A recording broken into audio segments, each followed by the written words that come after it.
Alors, je vais vous raconter l'histoire de ma première voiture, une Fiat 500. Vous m'excuserez si j'ai un peu la bouffaille qui me monte, parce que d'abord, c'est l'émotion d'abord. On finira sur une note un peu plus gaie. Remarquez, c'est pas triste ce que je vais vous raconter, mais c'est beaucoup d'émotions. Ma première voiture, ça a été avec mes premières payes. Je travaillais à la poste. J'étais ce qu'on appelait dans le temps une demoiselle du téléphone. Enfin, je ne vais pas vous raconter l'histoire du téléphone parce que demain nous y serions encore. Donc j'habitais chez mes parents et je donnais toute ma paye à maman. Parce que moi j'étais un peu panier percé, alors voilà, je donnais toute ma paye à maman. Et puis quand j'ai eu 21 ans, à l'époque c'était 21 ans, j'ai passé le permis.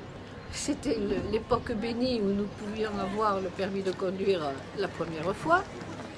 Et je dis à maman, bon ben tiens, je vais faire un petit crédit, je vais acheter une petite voiture. Alors c'est là que ça... Et maman me dit, mais pas la peine, parce que tout l'argent que tu m'as donné, moi je te l'ai gardé. Voilà, ça c'est l'émotion. Et j'ai acheté ma petite Fiat 500, rouge. J'ai fait refaire l'intérieur en cuir, vous vous rendez compte? Voilà. Et puis maman et moi, le dimanche, nous allions nous promener toutes les deux dans ma petite Fiat 500. Et un jour, je rencontre un jeune homme qui, lorsqu'il rentrait dans ma voiture, était obligé d'ouvrir le toit.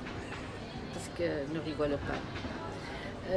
Je m'adresse à Aurore, à Victoria, avec tous ces jolis prénoms, moi je m'y perds. Il ouvrait le toit. Et puis, bon, il a fallu prendre une décision.